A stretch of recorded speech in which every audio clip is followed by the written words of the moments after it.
Good afternoon, everyone! Sabi ko sa inyo dito sa Victory May Kawayan, hindi natatapos sa Pasko at sa bagong taon ang selebrasyon. Di ba po, tinuloy natin sa ating prayer and fasting last week. Pero hindi pa rin po pala tapos ang ating celebration. Pumikiyok pa ako, nagbibinata. Hindi po tapos kasi sa January 18 at January 25 is signing up ng ating serving team.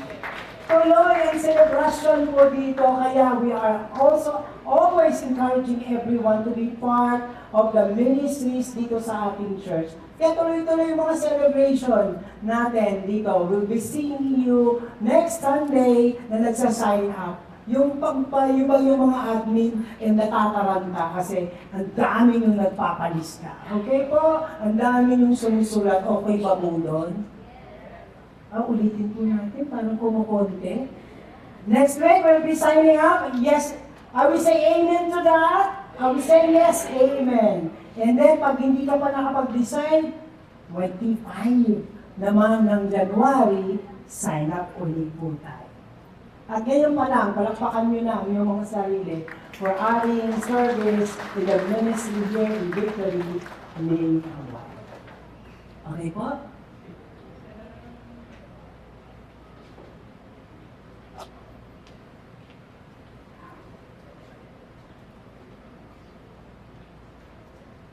Inisip niyo ba at natanong niyo ba, ano kaya ang tumatakbo sa isip ng mga nasa templo? Isipin niyo po, alam na nilang may sintensya sila. At dadating ng oras, sila ay hahanap sa kamatayan, lalo na kapag dumalapit ng palapit ang araw ng kanilang kamatayan. Think about this. Siguro, maraming fear. Pupunta sa kamatayan mo. Mayroon kang regret, sana hindi na lang. O kaya, may guilt ka.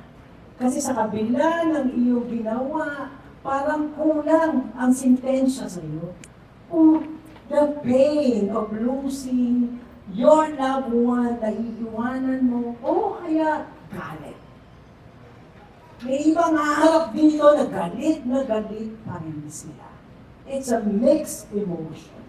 Pero ang tanong pangalawa, ano kaya ang nararamdaman at naiisip ng isang taong palakad sa sintensya sa kanya kahit siya ay inosente at alam niya wala siyang kasalanan?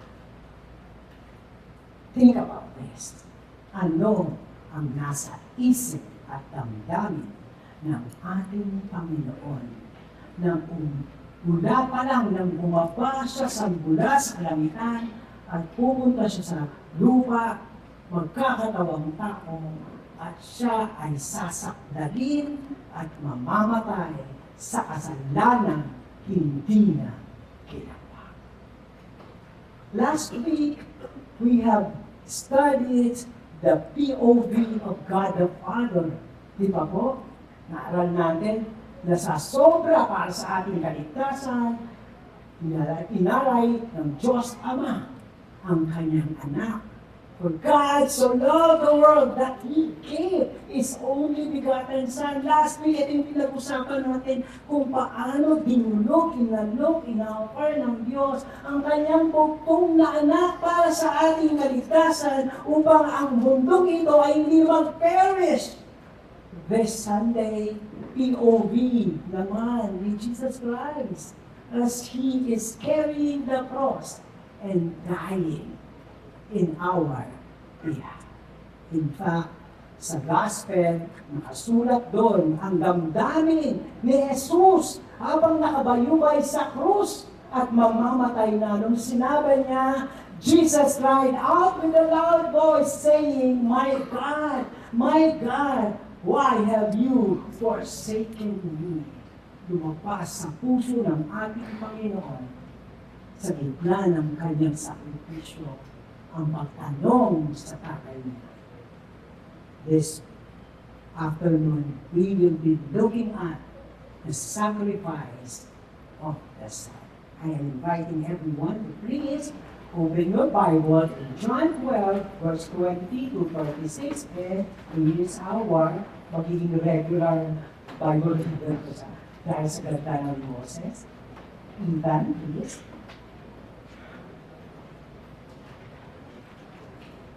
Page and next, please.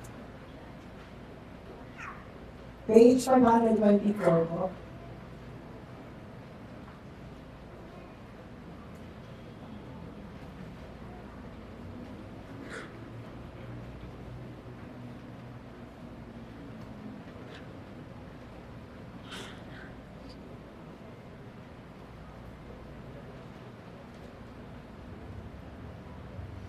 No. Sorry. Okay, so if you're using the physical Bible, go to page 524. Okay, ready? Okay, 1, 2, 3, go. Now among those who went up to worship at the feast were some Greeks. So this came to Philip, who was from Bethsaida in Galilee, and asked him, Sir, we wish to see Jesus. Philip went and told Andrew.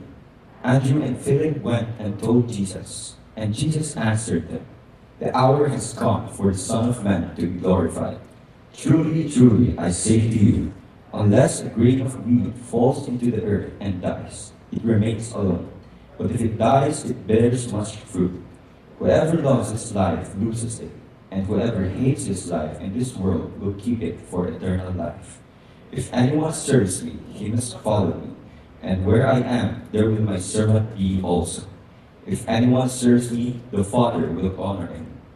Now is my soul troubled, and what shall I say? Father, save me from this hour. But for this purpose I have come to this hour. Father, glorify your name. Then a voice came from heaven. I have glorified it, and I will glorify it again. The crowd that stood there and heard it said that it had thundered. Others said, and an angel has spoken to him. Jesus answered, This voice has come for your sake, not mine. Now is the judgment of this world. Now will the ruler of this world be cast out. And I, when I am lifted up from the earth, will draw all people to myself. He said this to show by what kind of death he was going to die. So the crowd answered him, We have heard from the law that the Christ remains forever. How can you say that the Son of Man must be lifted up? Who is the Son of Man? So Jesus said to them, The light is among you for a little while longer. Walk while you have the light, lest darkness overtake you. The one who walks in the darkness does not know where he is going. While you have the light, believe in the light, that you may become sons of light. Let us pray. Father, we thank you so much, Lord, not only by the reading of the Bible, but really the essence of all the letters and concept or truth that are written in it. Lord, kasihan mo mo kami habang pinababay namin ang iyong paglalakad patungo sa iyong kamatayan sa krus. Maraming po salamat sa mga Jesus. Amen. Thank you, Ethan. Okay, tingnan po natin na uulitin ko lang ang POV natin ngayon ay si Cristo. I just want you to really look at yung parang habang hinahabangan ni Jesus Christ ang kanyang yung Kalbaryo, even before the Kalbaryo, patungo doon sa krus. At dito agad-agad makikita natin, ang titingnan po natin the whole of chapter 12. At sa bandang unahan pa lang ng chapter 12, nakakita na tayo ng glimpse paano hinaharap ni Jesus ang oras ng kanyang kamatayan. Ano dito? Nakalagay, Jesus confidently anticipated his death. Wow! Walang anumang takot. He confidently faces his death. Look at this. 6 days before the Passover, Jesus therefore came to Bethany where Lazarus was, whom Jesus raised from the dead. So they gave a dinner for him there. Yung pamilya in-honors Jesus Christ. Martha served and Lazarus was one of those reclining with him at the table. Mary took a pound of expensive ointment made from pure nard and anointed the feet of Jesus and wiped his feet with her hair. The house was filled with the fragrance of the perfume. Alam niyo kung nangyari? Umepal si Judas Iscariote. Nung nililinis, ina-anoint ni Mary si Jesus Christ, ang sabi niya, sayang naman yung pera. So there is a disagreement aired by Judas Iscariote sa honoring na ginawa ni Mary. Pero tingnan niyo, agad-agad, anong sabi ni Jesus Christ? Jesus said, leave her alone so that she may keep it for the day of my burial. Ang nalaga dito, wala namang nag-iisip na mamamatay siya, pero siya agad, isn't this confidently anticipating? Even Mary would not, sinasabi niya, para sa kanyang kamatayan. Walang sinasabi si Mary noon. Pero si Jesus Christ in full publicly addressing the people, hinahanda niya na ang aking kamatayan. Ano yung sabihin ito? Confidently, ang ating Panginoon ay hindi nagdagaling sa kanyang pagharap, sa kamatayan, para sa ating lahat. On contrary, the same chapter, John 12. Dito pa rin ipinakita ni John na si Jesus Christ is also one, not only confidently anticipating the death, but also deeply agonizing about his death. Sabi sa 27, now is my soul troubled. And what shall I say? Anong sasabihin ko sa tatay ko? I am so troubled. The hour has come for me to die. Tuwang-tuwa po ako kay Apostle John. Kasi sinulat niya. At ngayon, nakikita natin anong nararamdaman ng ating Panginoon. This is exactly my point. For us to look into the heart of our Lord Jesus Christ as He is about to be sacrificed. And thank God dahil si John, the Gospel of John says that sinabi niya. At hindi lang ito, even in the other Gospel, mas pinakita dito kung paano he was sold and in his soul and spirit, he is troubled, facing death. Sino namang hindi? Ano sabi dito sa Luke 22, verse 44? And being in agony, he prayed more earnestly, and his sweat became like great drops of blood falling down to the ground in the Garden of Gethsemane. Anong tindi yung agonize? Anong sabi? May turmoil dito sa looban niya na siya'y mamamatay. Alam niya na mamamatay na siya. May turmoil. Kumbaga may tension. Kumbaga may sa BP, kung mataas yung BP niya. Di ba pag tumataas ang BP, mayroong mga blood clot sa mata? So ganito yung nangyayari kay Jesus because of the tension. Even in Mark 14, nung sinabi niya, he go in the further, he fell on the ground and prayed that if it were possible, the hour might pass from him, and that he said, Father, Abba Father, all things are possible for you. Remove this cup. Jesus is so human here. And now we are seeing and hearing that Jesus even tried. Pumasok sa isip niya, Lord, take down, remove this cup of suffering. Yung kamatayan. Remove the cup of suffering kasi ako ay sasapuin ko ang mga kasalanan at karumihan ng mundo. He is from the glory. He is holy. And this time, napoprosi niya na kakakunin ko ang mga suka natin lahat.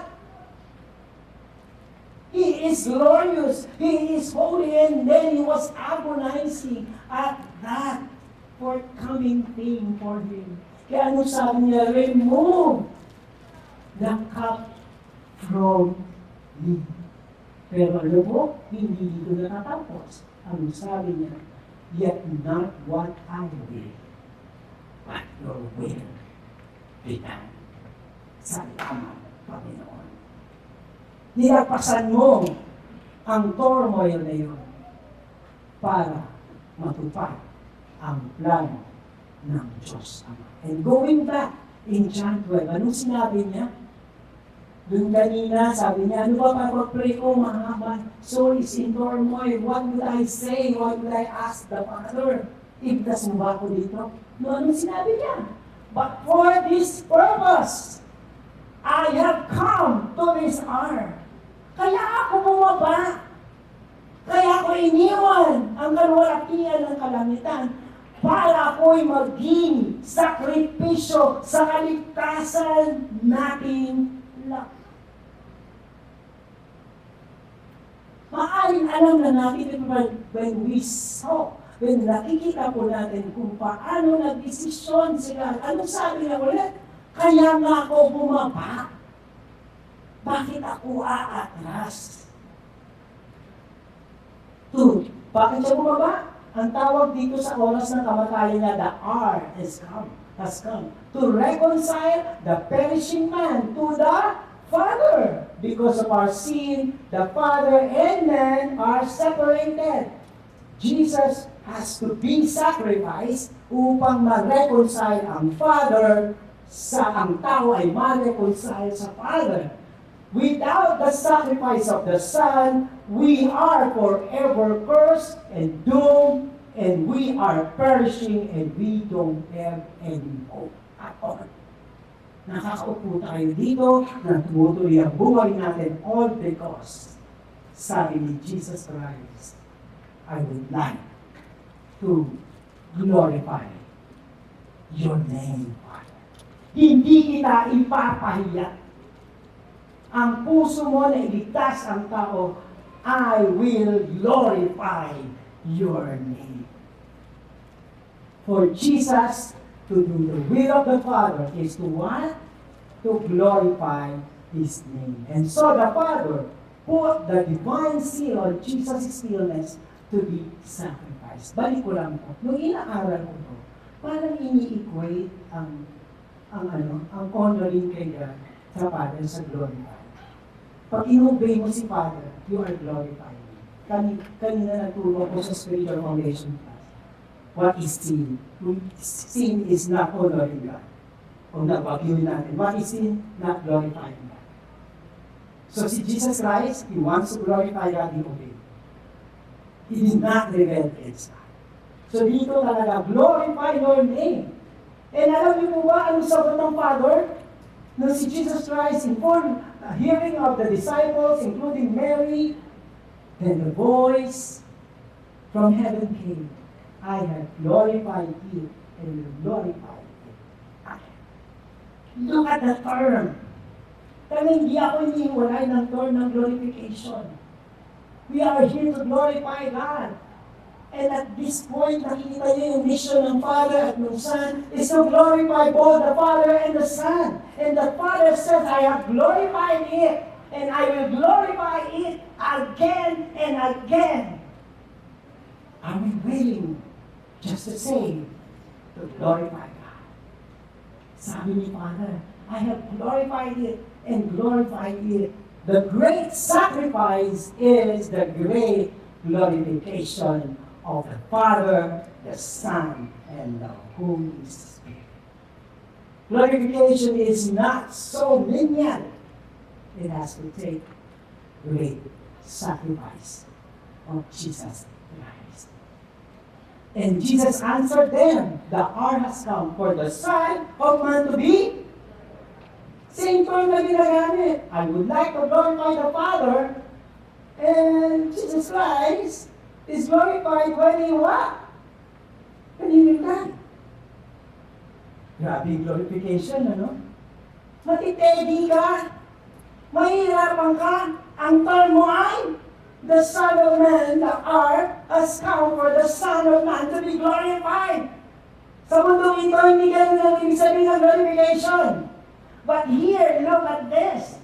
Jesus said that I will be glorified, and it means I am willing to die and to be sacrificed for the salvation of man, because that is the mission of the Father.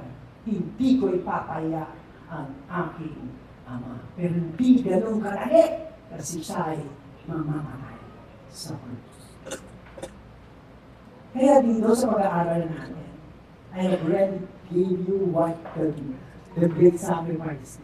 Ang titingnan natin the whole of chapter 12 is that now Jesus fully committed to glorify the Father. Pag inaral po natin yung buong chapter, admonishes us, believers, to respond to follow the great sacrifice of Jesus Christ. Ngayon naman, anong response natin agad-agad?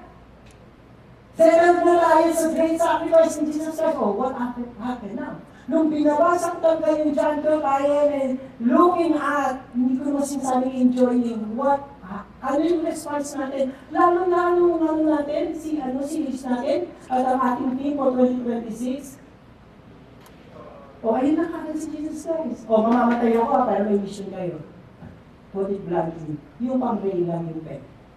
Number 1 is, please read. Ulit. Bakit? Truly, John 12, I say to you, nagtuturo na siya dito, may conversation. Unless a grain of wheat falls into the earth and dies, it remains alone. But if it dies, it bears much fruit. Gumamit si Jesus Christ ng analogy, ng metaphor. But look at this. Ano yung death na sinasabi ni Jesus Christ? First, mamaya ko balikan yung metaphor. Christ to die what? A violent and shameful death. It runs counter with man's pursuit and idea of triumph and gains. Kanina ko po sinasabi, di ba magkaiba yung glorification niya? So, sinasabi niya, mamamatay ako ng violent and shameful death. That is running counter to what the world is teaching us and what the world is pursuing. Triumph. Huwag kang magpatalo, manalo ka. Unahan mo sila, mag-gain ka. But this glorification is death for Jesus Christ. It is the necessity of His death for us to have eternal life. Katulad nito, like a grain of seed, yung metaphor, like the seed of falling and drying and dying, becoming a tree to spring forth many fruits. Jesus gives us lives. Diba pag sino dito mga plantita, farmer, diba yung buto, yung sariwa, pag tinanin mo, hindi ganun yun. Kailangan ng buto, magda-dry up siya. Mamamatay, magda-dry up. Tapos pag namatay na dry up, susunod, mayroon na siyang seedlings. Magiging puno siya. Pagkatapos ng puno, mula sa namatay na seed, prunas. Ganun ang ibig sabihin ni Jesus Christ. He has to die so He can give us life. As Jesus shone supremely at the cross, kailan niya ito pinakita yung para siyang butin na namatay doon sa krus. Christ, just the same, is calling us to follow Him in carrying our cross of self-sacrifice to produce the fruits of the cross of Jesus. May bunga ang krus ni Jesus.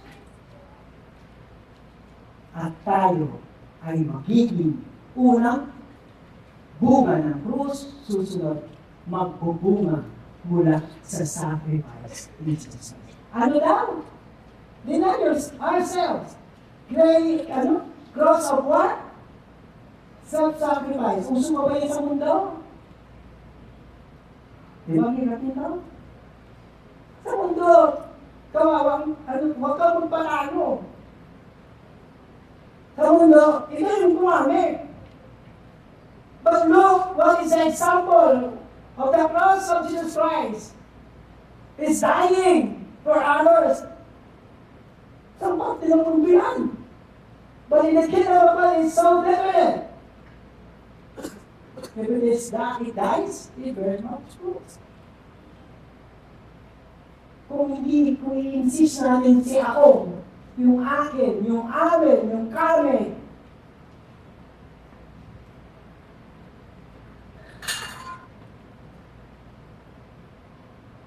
But God is calling us to die, to have that self-denial, to bear eternal fruits.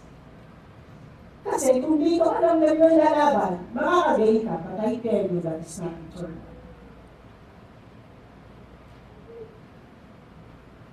But if you lose here for Christ's sake, you will bear fruits. Fruits na hindi malalagyan ng halaga at presyo. Kasi ang frutas na ito ay ikaw. Alam nyo, nung mga prayer meeting na may testimony, paulit-ulit nakakarinig ka na, lalo na yung time ng mga campus, yung campus na nagsasalita na dahil siniran sila ng gospel, o may namatay muna. Nagtiis, nagsacrifice sa habol sa mga estudyante natin. Tapos yung estudyante natin ay yung Kristiyano. Oo, yun, di ba? 7 months, yung 1-to-1.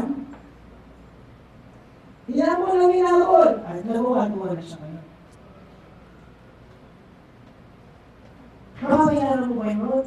Ang tutulad ako nakikinig sa mga testimony, Lord, if we really do self-sacrifices and denial, there will be fruits as the Lord has promised us. Balik tayo kay Jesus Christ sa denial. Ano ibig sabihin ng denying yourself? Denying ourselves is full submission to the Father. Ano ibig sabihin ng self-denial? Example na naman si Jesus Christ, in Hebrews 5:7. In the days of his flesh, Jesus offered up prayers and supplication with loud cries and tears to him who was able to save him from death. He was heard because of his what? Reverence. Ano ibig sabihin ng reverence? Buong paggalang. Ginagalang ko ang pangalan mo, i-glorify ko yung pangalan mo. Although he was a son, he learned obedience through what he suffered. Iba po, gagalang niya ang pangalan ng Diyos Ama. Pero saan niya natutunan ang obedience? According to this. No suffering, nung gumawa siya sa iba. Perfect ang relationship ni Father at Son sa namin. Walang issue. Pero nung dito na siya sa baba, natutunan niya, eto na pagdadaanan ko. But because I respect you, Father, because I submit to you, Father, because I want to glorify, I am obeying. And he learned obedience to what he suffered. This is a good example of the Lord Jesus Christ for us. Let this cup pass from me, but if it is possible, but not my will, but your will be done. Humiling pa nga siya eh. Kung pwede lang. Pero kung hindi pwede, sunod ako. What is self-sacrifice? What is self-denial? Respecting God. Self-denial is submitting to the will of God. Kanila ulit sa spiritual foundation.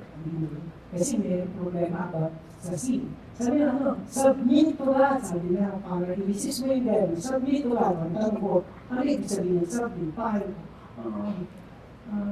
Nalilito sila, ang sinabi nila, dito siya yung mga sa inyo. Self-denial is who God is before. He is Lord and Savior. Hindi lang sa penge. Hindi lang siya emotional love guru. Hindi siya banker. He is not an economist. He is not only a doctor. He is first and foremost the Lord. And Jesus show us who is the Father for him. Jesus shows us how obedience and submission to God involve what? Tremendous self self-sacrifice. Ulitin natin, tremendous self-sacrifice. Kaya talaga, no? Tremendous. Hindi naman pwede. Di ba, hindi pwede. Akin to eh. Ako to eh.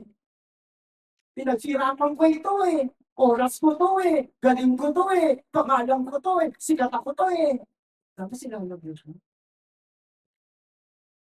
In the world of me, my, and myself, self-sacrifice is difficult. Very, very difficult. Tremendous self-sacrifice. Sino ulit ang model natin? Ano ba iniwan ni Jesus Christ? Glory of heaven. Ano ba iniwan ni Jesus Christ? His holiness. Punong sin became sin for us. To choose God over ourselves, His will over us. Ang hirap ulit talaga. Ang hirap, hirap, hirap. Nabasa ko ito. If I lose everything but gain your will, I lost nothing. Not my will, but your will, yours, Lord. If obedience cost me comfort, let it still be my yes. But if following you rearranges my plans, let my heart stay yielded. Pag iniba na ng Diyos yung plano sa pagsunod sa Kanya, ay teka muna, mag-usap muna tayo. But is it submission?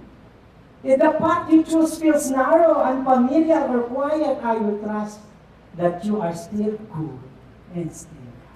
Pag iba na ang daan, ang sasabihin pa rin, ang Diyos ay mabuti at tapat.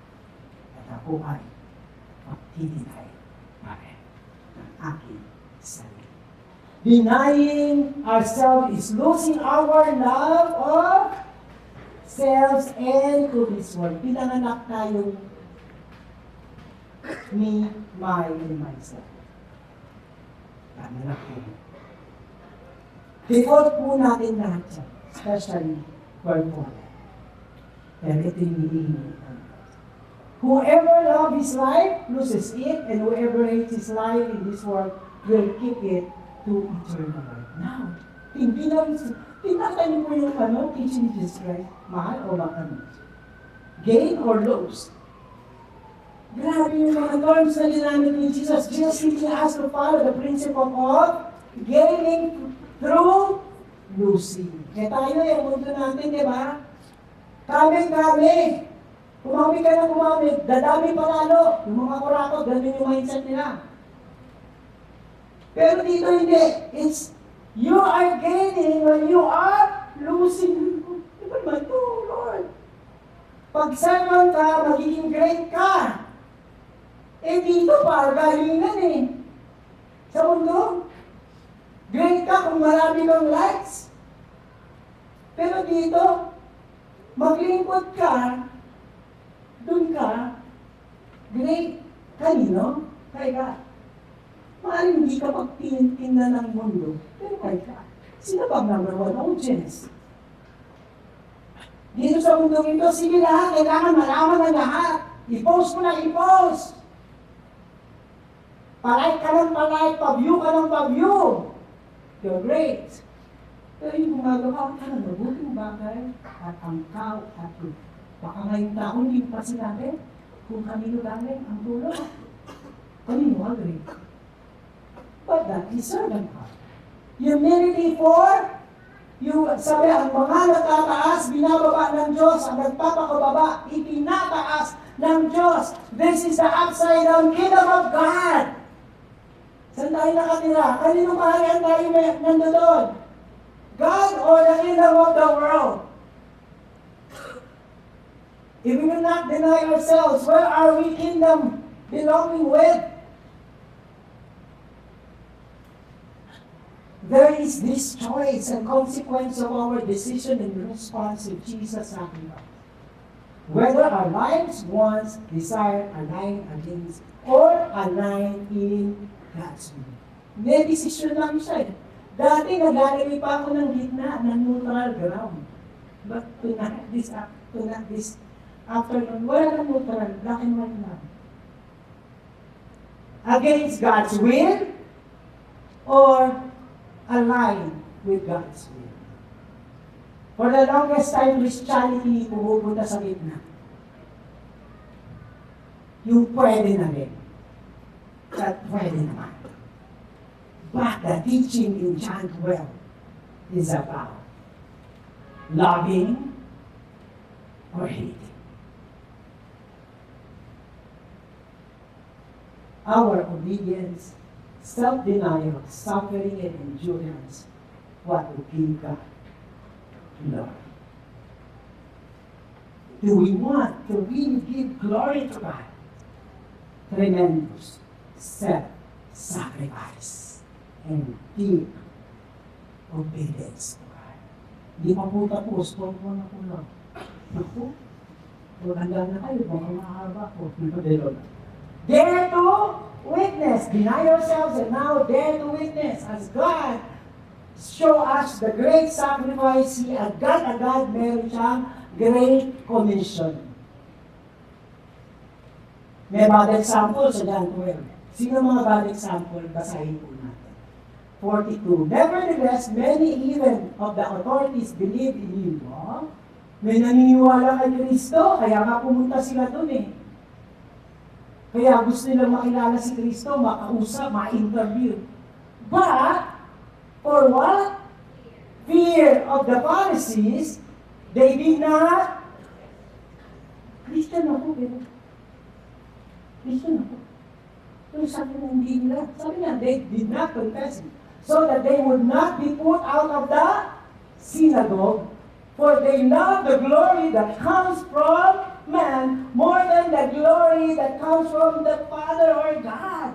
Mas gusto nila yung glory ng mundo kaysa sa glory ng Father. Anong team natin? Glorify the Father. But this example is kinaiya, kinatakot, kinakatakutan ang maging Kristiyano sa harapan ng marami kasi ikaw ay persecute at hindi ka hangaan ng mundo. They could only be interested or curious in Jesus but not committed to Him. They love themselves and the world more than they would like to glorify God. Pero may good example tayo. Sino good example natin? Walang iba kundi si Lazarus at ang kanyang pamilya. The family honored the Lord. Verse 2 of chapter 12, so they gave a dinner for him. Martha served, and Lazarus was one of those reclining with him at the table. Dami natin pwede, binigyan ng honor sila, binigyan ng honor si Jesus Christ. People were drawn to Jesus because of Lazarus' testimony. Kung ano nangyari kay Lazarus, nag-spread out kung sino ang Diyos. Look at the verse 9. When the large crowd of the Jews learned that Jesus was there, they came not only on the account of Jesus, but also to see Lazarus whom he had raised from the dead. Bago naman. Uy, talaga parang nagbago. Iba na talaga. Iba na siya maging boss. Iba na siya maging Kristiyano. Iba na siya maging teacher. Iba na siya maging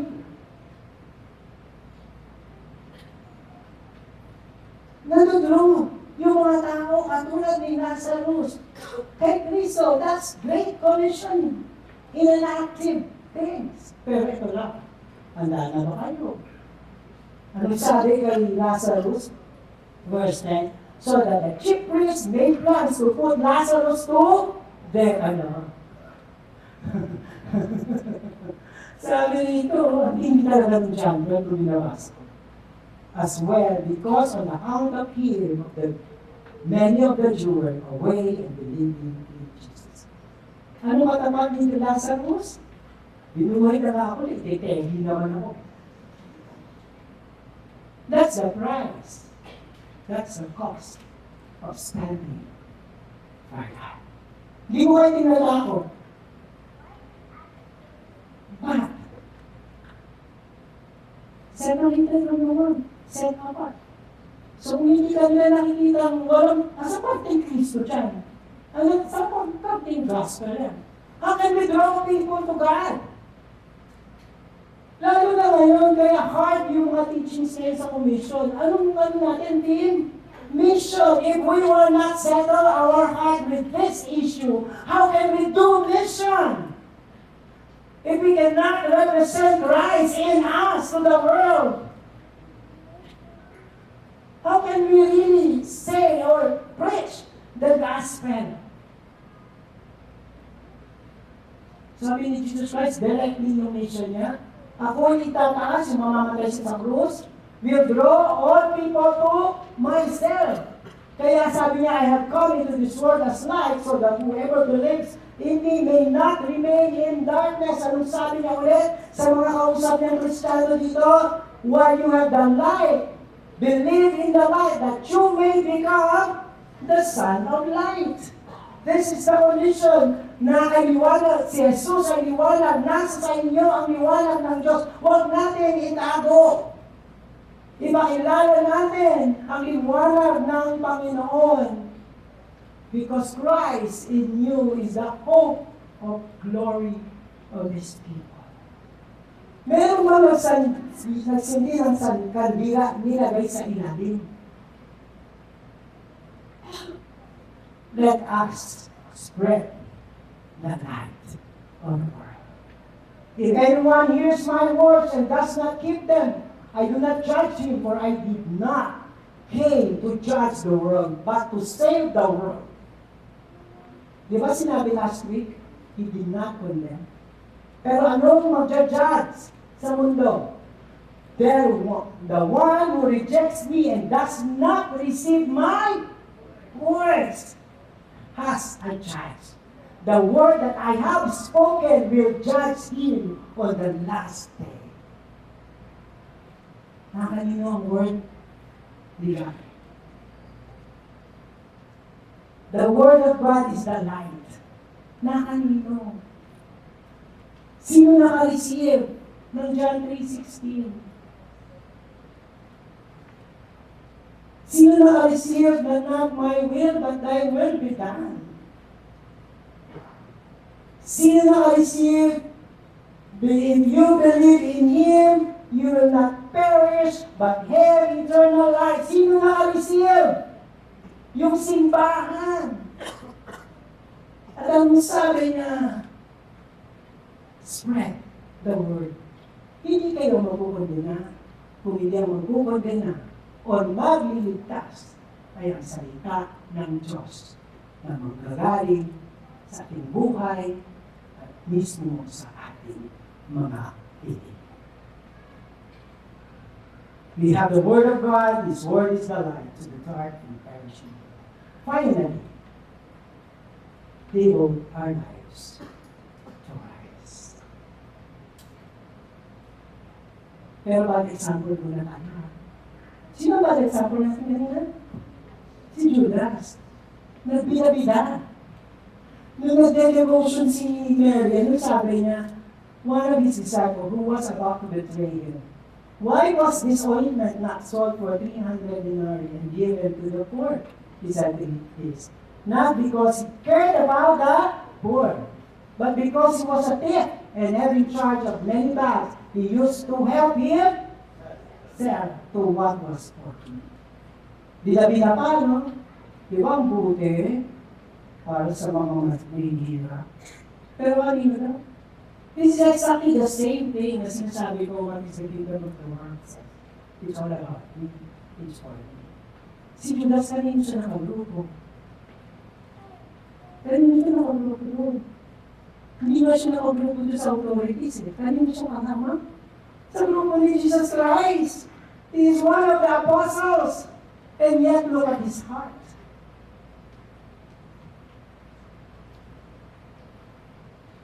Superficial goodness and secretaries of Judah. But he was actually selfless and pushing his self-fulfillment. And again, glorification. Yun pa rin ang problema at ang issue. Me, mine, and myself.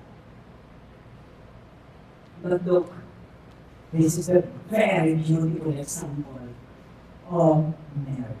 Mary took a pound of expensive ointment made from pure nard and anointed the feet of Jesus and wiped his feet with it. The house was filled with the fragrance of the perfume.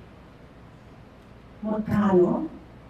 Aside from the cost of the perfume, John was so specific kung magkano yung presyo ng perfume.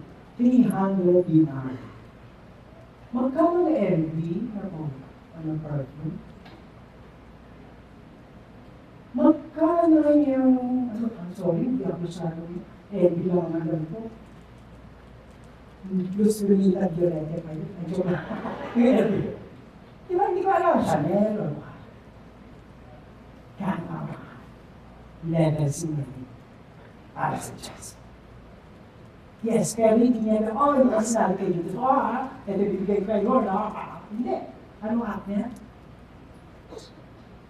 She bowed down and to show her inmost appreciation and gratitude and devotion.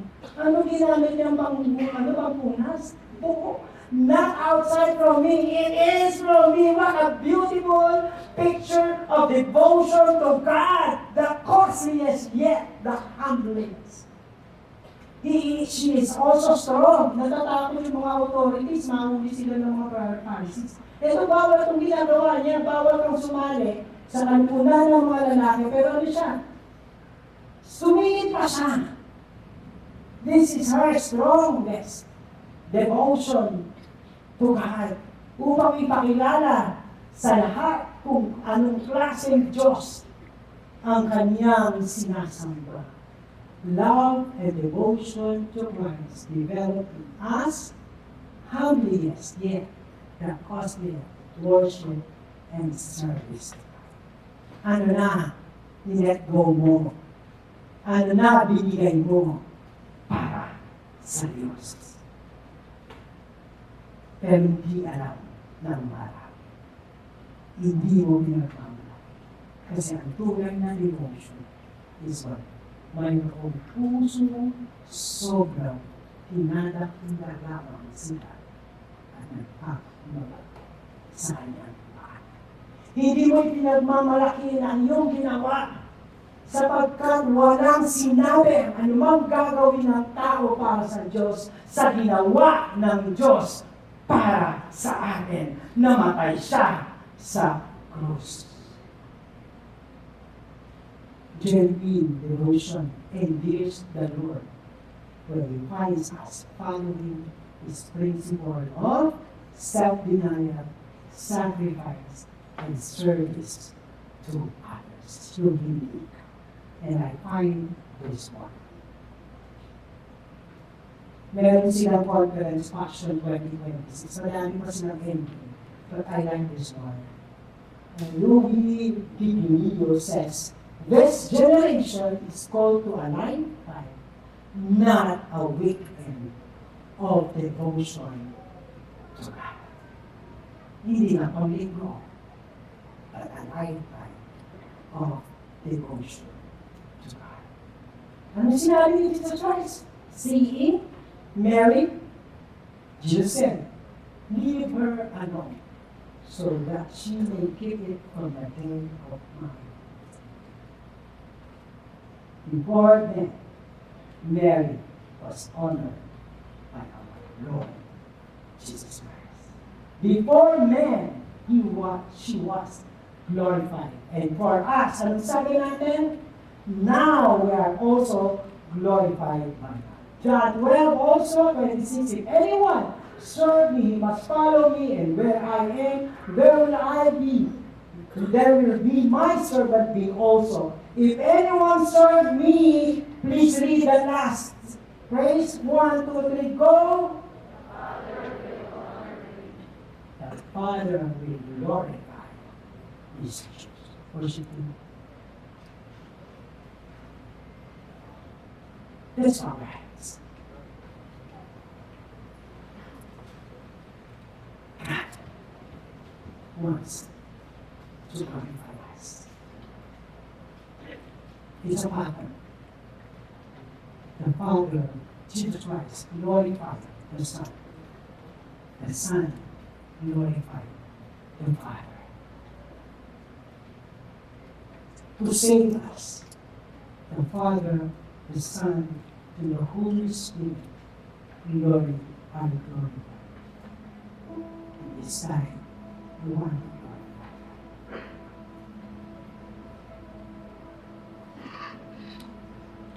Let's bow before God. Let's all be like Mary, hearing yes, the costliest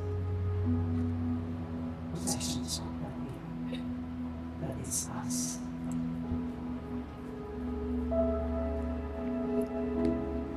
In full humility before the Father, the Son, and the Holy Spirit.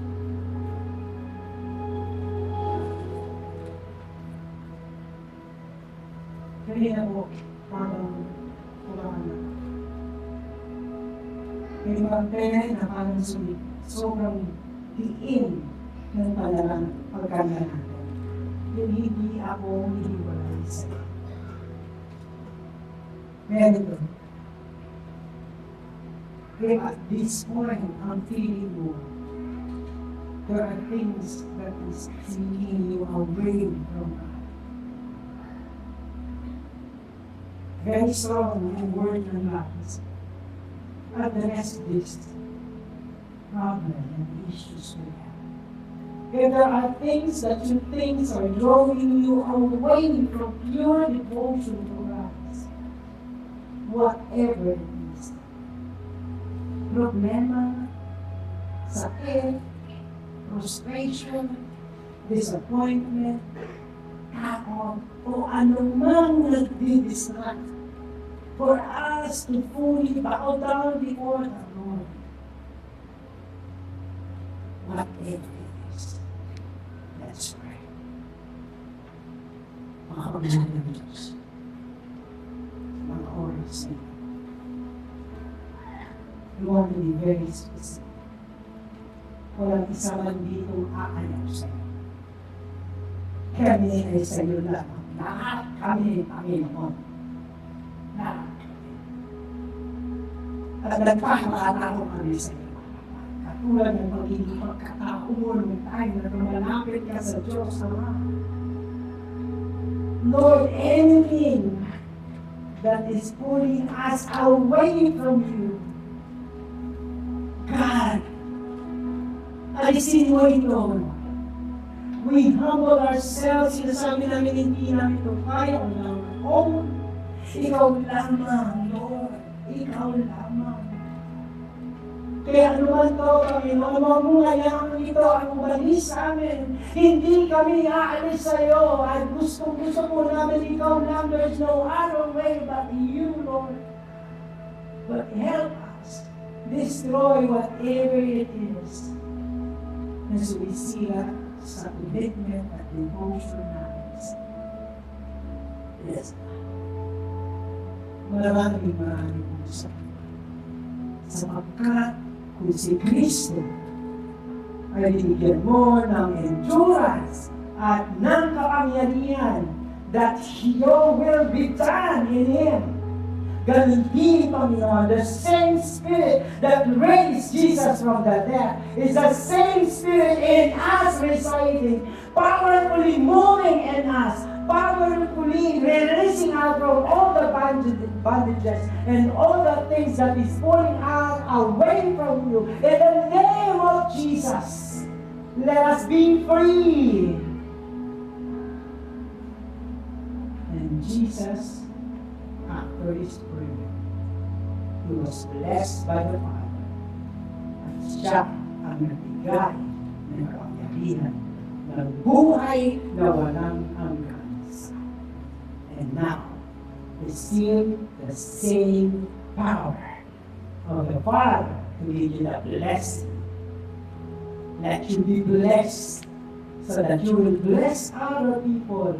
Pastor, kami pangalan sa buhay namin, nahihirapan na kami. No! The Lord will glorify you, as He says, those who serve me and honor me and lay their life on me will be affectionate, a child of my glory, and my presence will be upon them. Be magnified by the Lord, be glorified by the Lord. Receive the blessing of the Father, of the Son, and of the Holy Spirit. And everybody say, and salamat sa pagpupuri na muling pagsabi kay God, kami ay sa iyo lamang.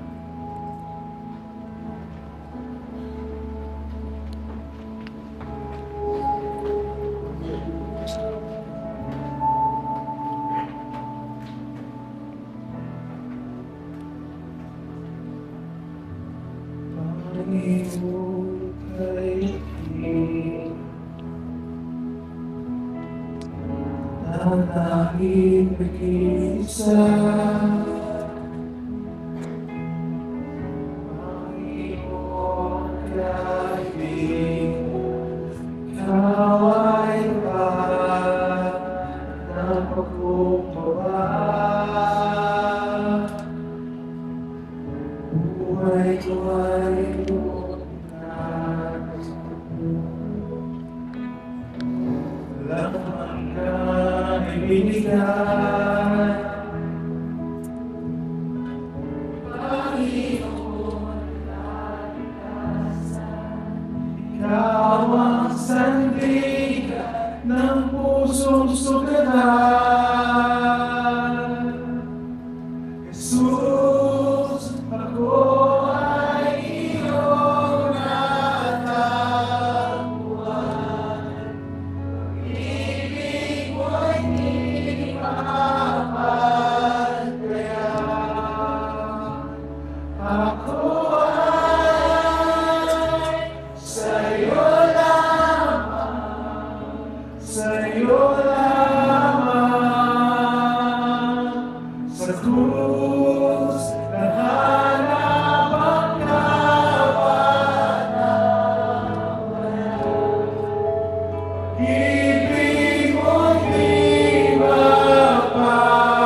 ang lalim at lawak ng papahiwalay sa amin sa iyong pag-ibig. Ikaw ay amin at sa iyo lamang kami. In the name of the Father, Son, and Holy Spirit. Amen.